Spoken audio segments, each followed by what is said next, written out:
इस कोर्स का पहला सेशन है जिसमें हम कवर कर रहे हैं प्राइमरी आई केयर के बारे में।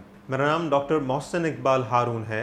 मैं मास्टर ट्रेनर हूं पाकिस्तान ट्रैकोमा एलिमिनेशन प्रोजेक्ट का और असिस्टेंट प्रोफेसर हूं Sindh institute of ophthalmology and visual sciences में। सवाल पैदा होता है, व्हाट इज़ हेल्थ? अगर आप किसी भी जिस्मानी बीमारी से फ्री हैं so you are considered as healthy. लेकिन 1948 के अंदर वर्ल्ड हेल्थ ऑर्गेनाइजेशन की कॉन्फ्रेंस हुई, उसमें हमें पता चला कि this is the definition of health.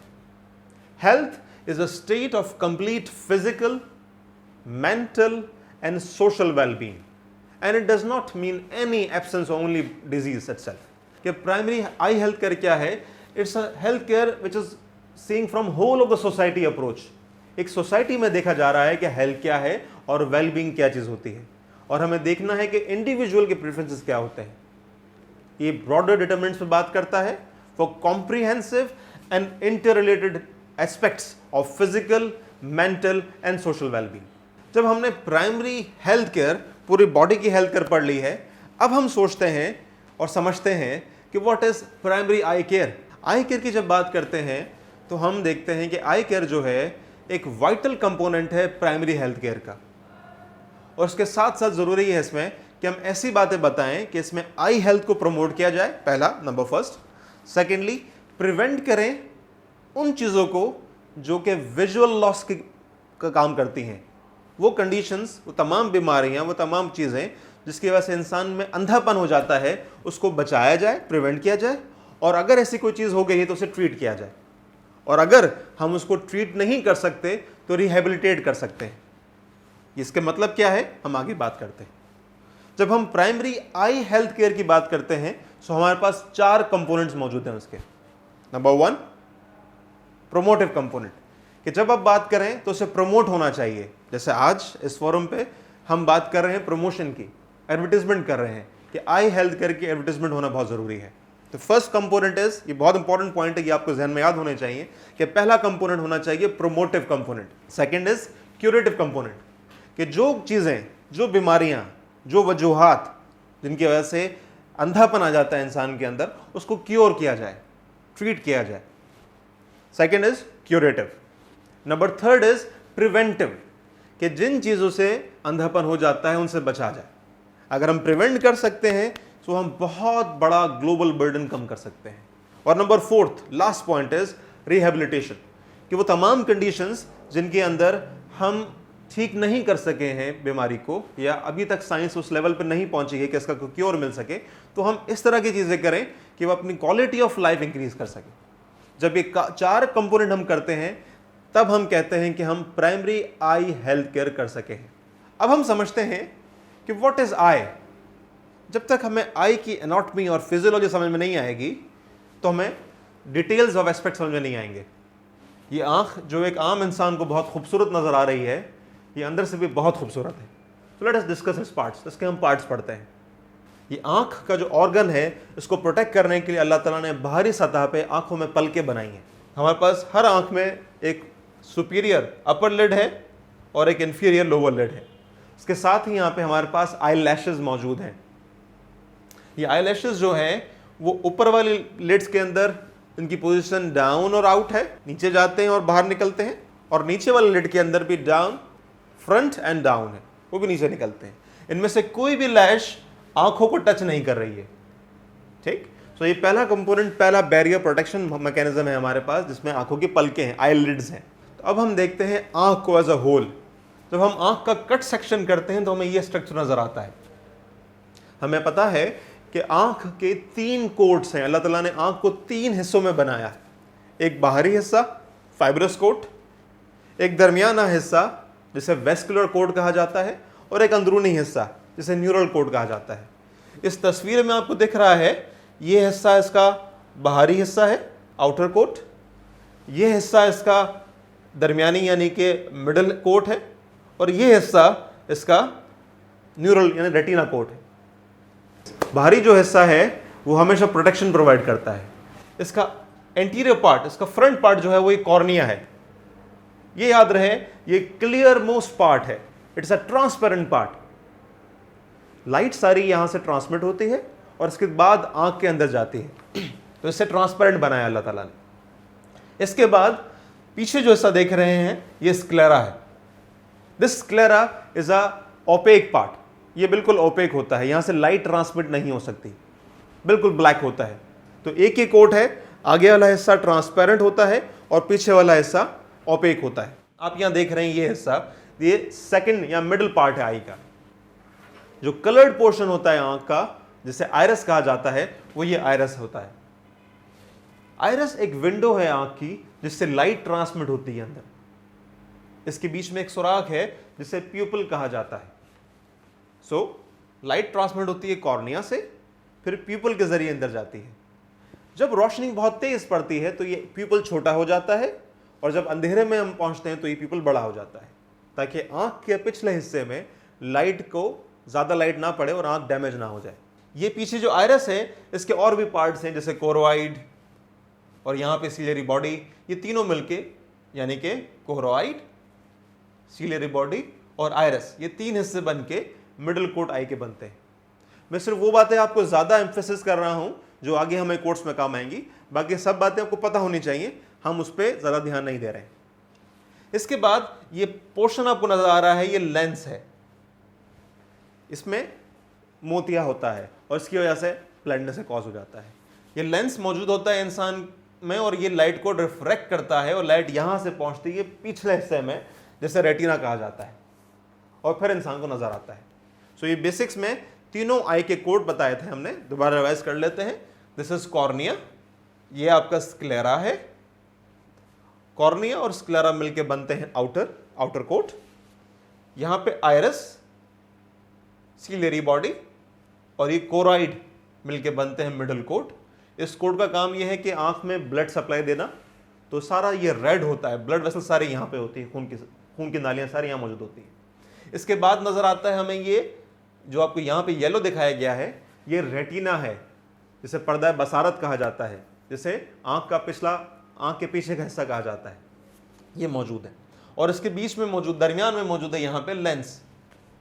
अच्छा, आंख में लेंस के आगे भी एक पानी नुमा चीज मौजूद होती है, जिसे एक्वस ह्यूमर कहते हैं। एक पानी होता है जिसका काम होता है कि आंख में न्यूट्रिशन प्रोवाइड करना, ऑक्सीजन सप्लाई करना, कार्बन डाइऑक्साइड लेके जाना, बेशुमार चीजें मौजूद होती हैं। और लेंस के पीछे जो आपको यहां नजर आ रहा है, एक जेल लाइक सब्सटेंस होता है, जिसे कहते हैं विट्रस।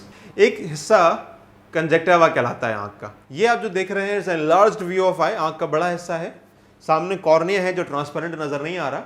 यहां पे आपको ब्राउन ब्लूइश चीज नजर आ रही है, ये आयरस है, this is a coloured portion. और उसके दरमियान एक ब्लैक हिस्सा है, ये प्यूपल है। जब इसके अंदर हम इसको डायलेट करेंगे, प्यूपल को फैलाएंगे ड्रॉप्स के जरिए, तो हमें पीछे का पर्दा यानी रेटिना नजर आएगा। हमारी आंख के पीछे का पर्दा इस तरह होता है। जो ये येलो रंग का गोल नुमा चीज नजर आ रही है, ये यहाँ पे ऑप्टिक नर्व है। हमारी सारी विजुअल परसेप्शंस जो भी हम देख रहे हैं, वो इस छोटे से 1.5 मिलीमीटर के तार के जरिए हमें दिमाग में जाती हैं। जो ये लाल रंग की चीजें आप देख रहे हैं, ये ब्लड वेसल्स हैं, खून की नालियां हैं, ब्लड सप्लाई करती हैं पूरे रेटिना को।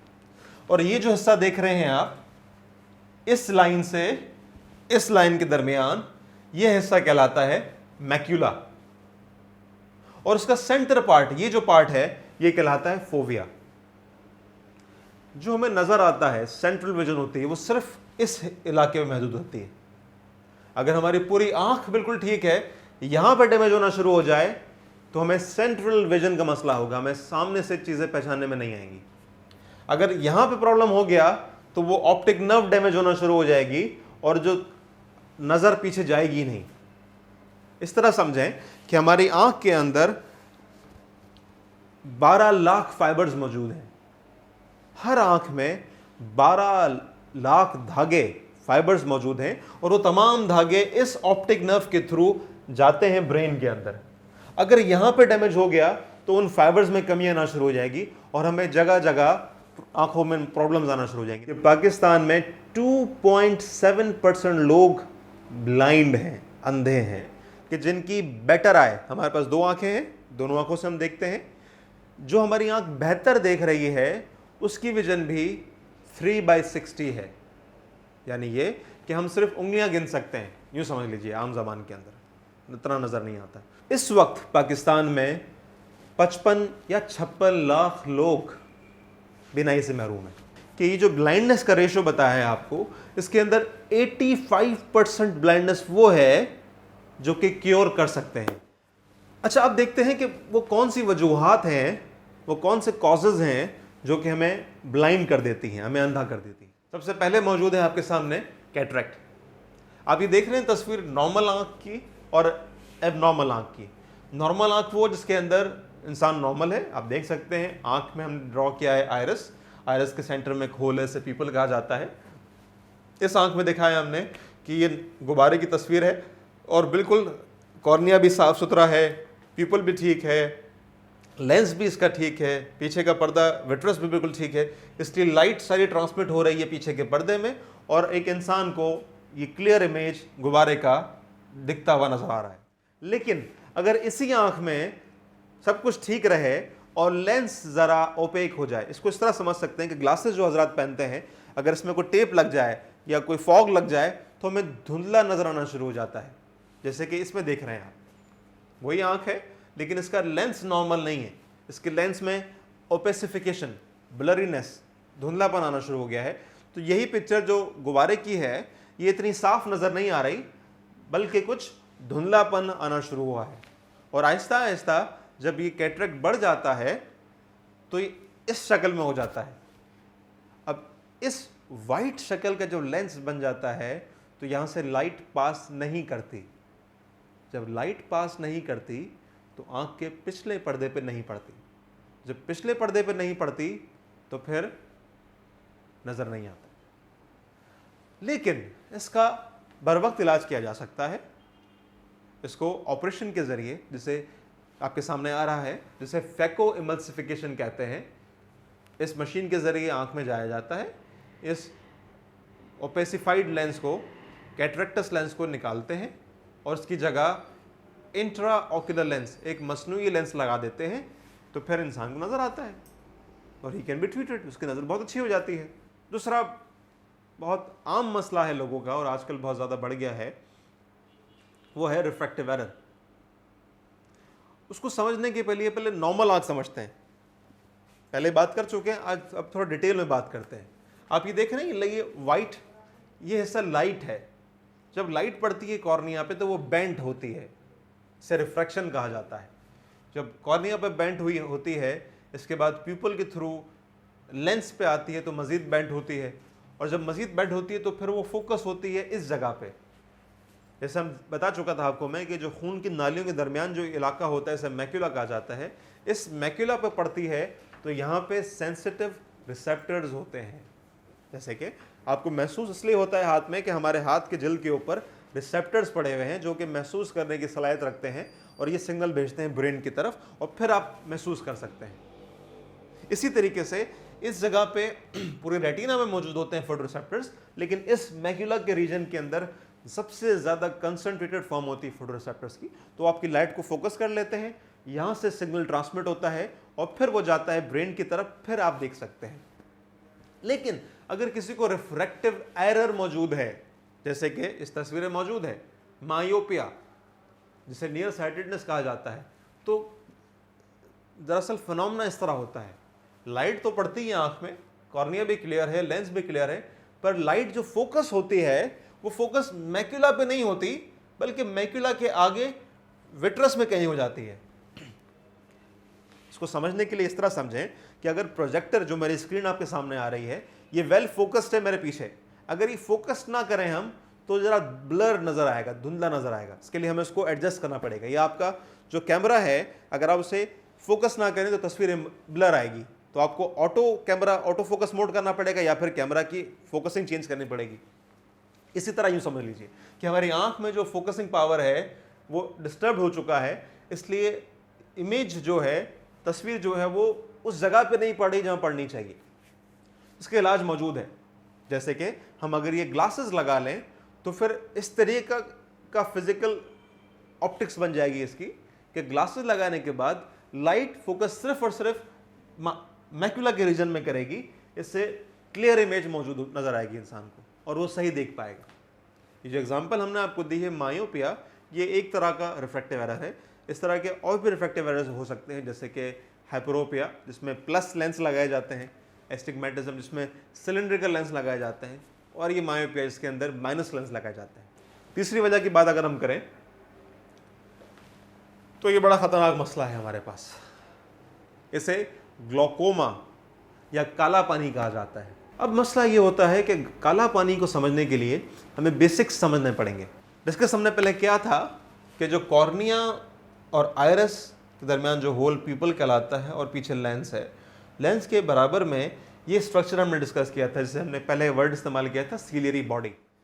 ये सीलियरी बॉडी जो है वो नॉर्मली एक फ्लूइड सीक्रेट करती है, एक पानी है, इसकी 99% पानी होता है और कुछ मिनरल्स होते हैं इसके अंदर। ये निकलता रहता है आंख के अंदर और एक मोशन के थ्रू आंख से ड्रेन भी होता रहता है। ऐसे समझ लें जैसे आपके पास वॉश बेसन होता है, वॉश बेसन के जो नलका होता है उससे पानी आ रहा होता है और नीचे एक छलनी लगी होती है, इससे पानी जा रहा होता है। तो एक कॉन्स्टेंट फ्लो होता है पानी का। ये पानी बहुत ज़रूरी है हमारी आंख के लिए, इसे एक्वस ह्यूमर कहा जाता है। ज़रूरी इसलिए है कि ये नॉर्मल फ्लो मेंटेन करता है आंख का, इसमें ऑक्सीजन सप्लाई होती है, कार्बन डाइऑक्साइड को ले जाना होता है, न्यूट्रिएंट्स देता है और बेशुमार इसके फंक्शंस हैं। ये जो आंख का पानी गर्दिश करता रहता है, इसमें आंख का प्रेशर मेंटेन रहता है। जिस तरह हमारा खून का प्रेशर होता है कि डॉक्टर आपको बैठा के आपके बाह के अंदर एक मशीन को बंद करता है और फिर नोट करता है, इसे ब्लड प्रेशर मेजरिंग कहते हैं। इसी तरह हम आंख का प्रेशर भी मेजर करते हैं। आंख का डॉक्टर बिठाएगा आपको और आपके आंख के अंदर प्रेशर कितना से मेजर करेगा। इतना प्रेशर आंख का हो जाए कि आंख को डैमेज करना शुरू कर दे, खास तौर पे आंख की ऑप्टिक नर्व को, तो उसे काला पानी कहा जाता है। नुकसान कैसे होता है, पीछे अगर हम जाएंगे तो हम देखेंगे वापस। नुकसान ऐसे होता है कि जो इसका फ्लो है, ये प्रोसेस बनना प्रोसेस तो चलता रहता है लेकिन ड्रेन नहीं हो पाता सही। ड्रेन ना होने की वजह से पानी जमा होता रहता है और आंख का प्रेशर डेवलप हो जाता है। इस तरह डेवलप होता है आंख का पानी कि प्रेशर पड़ता है और आंख में सबसे ज़्यादा सेंसिटिव चीज़ जो मौजूद है वो ये ऑप्टिक नर्व मौजूद है। मैंने पहले जिक्र किया था कि 12 लाख छोटे छोटे से सेंसिटिव फाइबर्स, वो तार मौजूद हैं जो आंख में विजन को लेके जा रहे हैं, दिमाग की तरफ एक इमेज लेके जा रहे हैं, फिर प्रोसेस वहाँ पे होती है। ये सारे फाइबर्स इस छोटी सी 1.5 मिलीमीटर 1.5 मिलीमीटर के एरिया के थ्रू ये जाते हैं अंदर। अगर आंख का प्रेशर बढ़ता है तो यहाँ प्रेशर इफेक्ट की वजह से वो फाइबर्स, वो धागे, वो तार डैमेज होना शुरू हो जाते हैं और फिर वो काम करना छोड़ देते हैं। ये वजह बनती है काला पानी की। और होता कुछ यूँ है कि जैसे ये नॉर्मल आई आप देख रहे हैं, ये राउंड रंग का हिस्सा जो कि पिंकिश ऑरेंजिश कलर का है, पहले इस पर गौर करते हैं। इसे जो हमने पहले बताया, इसे ऑप्टिक नर्व कहा जाता है। इसके सेंटर में आप देख रहे हैं वो हिस्सा कुछ हल्का सा येलोइश पेल कलर का हिस्सा है, ठीक है। ये जो येलो पेल कलर का हिस्सा है इसे कप कहा जाता है। क्या होता है, जो सारे फाइबर्स आ रहे होते हैं ना, 12 लाख फाइबर्स, वो इस जगह के थ्रू अंदर चले जाते हैं दिमाग की तरफ। अब मसला क्या होता है, जब प्रेशर बढ़ता है तो वो फाइबर्स डैमेज होना शुरू हो जाते हैं और जो ये नॉर्मल पिंकिश कलर की आप नीनो रेटिनल रिम देख रहे हैं, ये आहिस्ता आहिस्ता आहिस्ता छोटी होना शुरू हो जाती है और छोटे होते होते होते ऑलमोस्ट ख़त्म हो जाती है, जो कि इस तस्वीर में नज़र आ रही है आपको। वो आपके पास हेल्दी तस्वीर थी आँख की और ये आपके पास ऑप्टिक नर्व ऐसी है जो कि डैमेज हो गई ग्लोकोमा की वजह से। इसमें देखें आप, जो हिस्सा है पिंक कलर का वो बहुत ही कम, ऑलमोस्ट ना होने के बराबर हो गया है, और येलो वाइट रंग का जो हिस्सा है वो बहुत ज़्यादा है, ऑलमोस्ट 85% डैमेज हो चुकी है नर्व, और इसकी वजह सिर्फ काला पानी है, ग्लोकोमा है। अब जो नज़र काला पानी से चली गई वो वापस नहीं आ सकती, इसलिए हमें प्रिवेंट करना है ग्लोकोमा को। कैसे प्रिवेंट होगा ग्लोकोमा? प्रिवेंट ऐसे होगा ग्लोकोमा जब हम ये जान चुके हैं प्रिवेंशन की बात कि आँख के प्रेशर के बढ़ने से काला पानी होता है, तो हम किसी भी वजह से, किसी भी तरीके से अगर आँख का प्रेशर कम कर सकें तो हम काला पानी के इफ़ेक्ट्स को कम कर सकते हैं, ताकि इंसान की ज़िंदगी में काले पानी के इतने इफ़ेक्ट्स ना आए कि वो ब्लाइंड हो जाए। तो पहले तो हम रिकग्नाइज़ करें, पहचानें कि इसको काला पानी मौजूद है, यानी कि इसका आँख का प्रेशर बढ़ा हुआ है, और फिर रेगुलर फॉलोअप्स डॉक्टर को कराते जाएँ।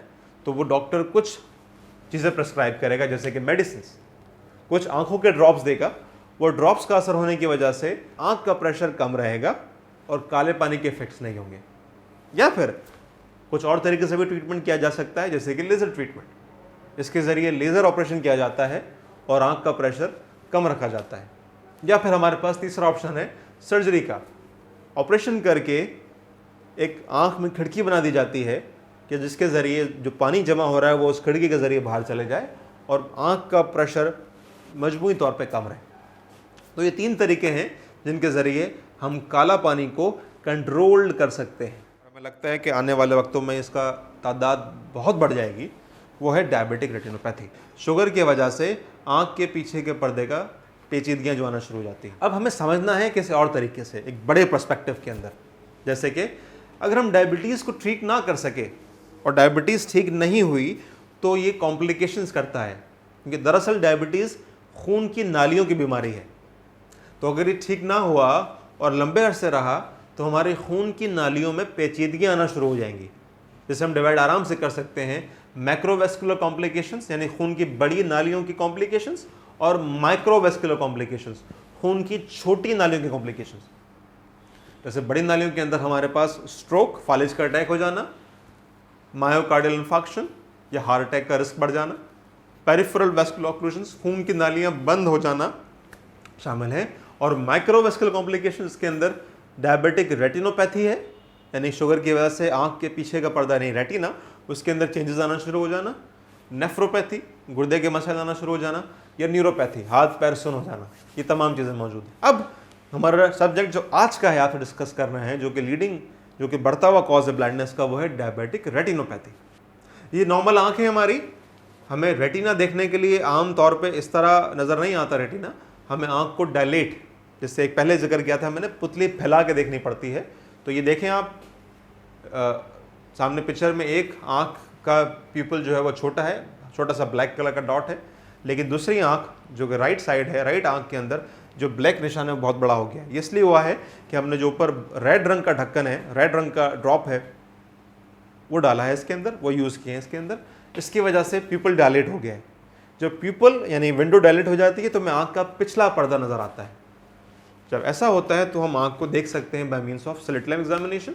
इस तरह एक आंख का डॉक्टर इस मशीन, जिसे स्लिट लैम्प कहा जाता है, देखते हुए एक हाथ में एक लेंस इस्तेमाल करता है जिसके ज़रिए आंख का पिछला हिस्सा देख सकता है। या फिर हमारे पास ऑप्थेल्मोस्कोप मौजूद होता है, तो ऑप्थेल्मोस्कोप के ज़रिए हम आंख के अंदर झांक सकते हैं और आंख का पिछला पर्दा देख सकते हैं। ये इंस्ट्रूमेंट हम ओपीडी में इस्तेमाल कर सकते हैं, बाहर ले जा सकते हैं, और एक अंधेरे कमरे के अंदर प्यूपल डायलेट हुआ अगर हमारा, तो हम आंख का पिछला हिस्सा देख सकते हैं। ये मोबाइल यूनिट हमारा मौजूद है। और अगर पेशेंट्स हमारे पास ओपीडी में आता है तो स्लिट लैम्प के अंदर हम बैठा के मरीज को देख सकते हैं। जब हम डायलेट करके देखते हैं तो हमें ये हिस्सा नज़र आता है। ये वही तस्वीर है जो पहले डिस्क्राइब कर चुके हैं। ये तस्वीर जो आपके सामने मौजूद है, इसे फंडस कहा जाता है। आंख का पिछला हिस्सा, आंख का पीछे का पर्दा, यह पर्दा बसारत कहा जाता है। ये पूरा फंडस की डायग्राम नहीं है, एक पार्ट लिया गया है, सेंट्रल मोस्ट इंपॉर्टेंट पार्ट लिया गया है। इस हिस्से को पोस्टीरियर पोल भी कहा जाता है। जैसे आपके पास दुनिया है, दुनिया गोल होती है, हम उसमें देखते हैं एक ऊपर नॉर्थ पोल है, नीचे साउथ पोल है। इसी तरह आंख भी क्योंकि गोल है हमारी, तो एक एंटीरियर पोल होता है, आगे वाला हिस्सा पोल, और एक पोस्टीरियर पोल, पीछे वाला हिस्सा। तो ये आंख का पोस्टीरियर पोल है। जो पर्दा बसारत रेटिना है, ये बहुत खूबसूरत बना हुआ है। इसकी मोटाई 1 मिलीमीटर के गिर्द होती है और उस 1 मिलीमीटर के अंदर 10 लेयर्स होती हैं सेल्स की, और चारों तरफ से फोटो रिसेप्टर्स, यानी कि वो चीज़ें जिससे वो रिसेप्टर्स, वो रिसीव करने वाले धागे सारे मिल के आते हैं और ऑप्टिक नर्व यानी इस येलो कलर के येलोश हिस्से के ज़रिए दिमाग में चले जाते हैं। ये येलो कलर का हिस्सा सिर्फ 1.5 मिलीमीटर का रकबा रखता है, एरिया रखता है। हमने ऑप्टिक नर्व को समझा। हमने ये भी देखा कि यहाँ से कुछ खून की नालियाँ, रेड कलर की चीज़ें जो हैं वो मूव कर रही हैं, ऊपर बाहर निकल रही हैं, यहाँ से भी निकल रही हैं। इस तरफ भी ये मौजूद हैं और नीचे भी मौजूद हैं। चारों क्वाड्रेंट्स में जाती हैं। ये पेयर में होती हैं, एक पतली वाली होती है, एक मोटी वाली है। जो पतली वाली है वो आर्टरी है, यानी खून लेके जाती है रेटिना की तरफ, और जो मोटी है वो वेन है, वो खून रेटिना से लेके आती है और ऑप्टिक नर्व के थ्रू बाहर निकल जाती है। थोड़ा गौर कीजिएगा, इनमें से कोई चीज़ कनेक्शन नहीं है, मतलब जो ऊपर वाला हिस्सा है सुपीरियर टेम्पोरल पार्ट जो इसका है वो नीचे से कनेक्टेड नहीं है, जो नीचे वाला हिस्सा है वो ऊपर से कनेक्टेड नहीं है। और यही चीज़ नेजल साइड पे भी होता है। तो चार हिस्से जो हैं वो अपनी टेरिटरी रखते हैं, अपनी अपनी बाउंड्री रखते हैं, कनेक्शन नहीं होता आपस में इसका, क्योंकि ये एंड आर्टरीज हैं, ये आखिरी आर्टरीज हैं। और यही जब होता है, और ये सेंट्रल हिस्सा जो आप देख रहे हैं इसे मैक्यूला कहा जाता है, जो खून की ऊपर की नाली सुपीरियर टेम्पोरल आर्केड और इंफीरियर टेम्पोरल आर्केड, टेम्पोरल यानी कनपट्टी का हिस्सा, ये आंख के कनपट्टी की तरफ होती है इसलिए टेम्पोरल कहा जाता है इसे। जो हिस्सा नाक की तरफ होता है उसे नेजल कहा जाता है, क्योंकि ये कनपट्टी की तरफ है इसलिए टेम्पोरल कहा जाता है। तो टेम्पोरल ये सुपीरियर पार्ट है, सुपीरियर टेम्पोरल, और ये नीचे वाला पार्ट इसलिए इंफीरियर टेम्पोरल कहते हैं। तो इस इलाके को मैक्यूला कहा जाता है। यहाँ पे फोटोरिसेप्टर्स की तादाद बहुत ज़्यादा होती है, यहाँ पे ब्राइटेस्ट फॉर्म नज़र आता है, हमें छोटी छोटी डिटेल्स भी नज़र आती हैं इस हिस्से में। और सबसे इंपॉर्टेंट हिस्सा ये जो मैक्यूला आपका हिस्सा है, यहाँ पे हाईएस्ट फॉर्म ऑफ विजन है। अगर सिर्फ ये डैमेज हो जाए या पानी भर जाए या प्रॉब्लम हो जाए तो हमें सेंट्रल नज़र आना बंद हो जाए। जब हम ये नॉर्मल स्ट्रक्चर आई का समझ सके हैं, अब हम आते हैं देखते हैं कि जब किसी इंसान को शुगर यानी डायबिटीज़ हो जाती है तो कैसी पेचीदगियाँ होती हैं जो आंख में नज़र आती हैं। जो हमने बहुत खूबसूरत इमेज देखी थी, ऑरेंज रंग पर कलर का, हमें बिल्कुल साफ फंडस नज़र आ रहा था, उसमें ऑप्टिक नर्व के साथ साथ जो खून की नालियाँ जा रही थी। और अब देखें ये हम कितना बिगाड़ हो चुका है इसके अंदर, और ये बिगाड़ हुआ है हमारी वजह से, क्योंकि हमने डायबिटीज़ को कंट्रोल नहीं किया। जो ग़िज़ा नॉर्मल खानी चाहिए थी हमने नहीं खाई, और जो एहतियात करनी चाहिए थी हमने नहीं की। तो हम चाहते हैं डायबिटीज़ के लिए प्रिवेंट करें अपने मरीज़ों को। अगर किसी मरीज़ को डायबिटीज़ के हवाले से आँख में पेचीदगियाँ हो जाती हैं तो उसका इलाज मुमकिन है, हम कर सकते हैं। जैसे कि आपके सामने मौजूद है, ये आँख में इंट्राविट्रल इंजेक्शन, एक इंजेक्शन लगता है एंटी VEGF का। होता ये कि खून की नालियों से एक ग्रोथ फैक्टर निकलना शुरू होता है, जिसे कहते हैं वेस्कुलर एंडोथेलियल ग्रोथ फैक्टर। तो ये anti vascular endothelial growth factor हम लगाते हैं आँख के अंदर, जो कि वक्तन फ़वक्तन लगते रहते हैं, और खून जो आँख के अंदर एडिमा है और खून ब्लड आ जाता है वो आहिस्ता आहिस्ता कम होना शुरू हो जाता है। अगर एक तो ये ट्रीटमेंट मॉडलिटी है। सेकंड, हमारे पास लेज़र्स हैं। ये आप देख रहे हैं रेटिना की पिक्चर, इसके अंदर बहुत सारे वाइट डॉट्स नज़र आ गए हैं। ये लेज़र बर्न्स हैं जो हमने किए हैं उन इलाकों को रेटिना के जहाँ पे हमें इतनी ज़्यादा ब्लड की और रेटिना की ज़रूरत नहीं है, उनको हम बाकायदा बर्न कर देते हैं ताकि सेंट्रल एरिया जो है हमारा रेटिना के वो बरकरार है, और इंसान की सेंट्रल विजन जो भी खून की सप्लाई बाकी है वो सेंटर पर ही पड़े और वो देख सके। अगर हम बहुत ज़्यादा प्रॉब्लम में आ जाते हैं तो हमारे पास सर्जिकल ऑप्शन मौजूद है कि अगर आँख का पीछे का पर्दा हट गया अपनी जगह से तो उसे ऑपरेट करके हम ठीक कर सकें। लेकिन जितना ज़्यादा डिले करते हैं कॉस्ट उतनी बढ़ती चली जाती है और विजुअल प्रोग्नोसिस उतना ही कम होता चला जाता है। इसलिए वेरी मच इंपॉर्टेंट प्रिवेंशन इस पर बहुत ज़रूरी है।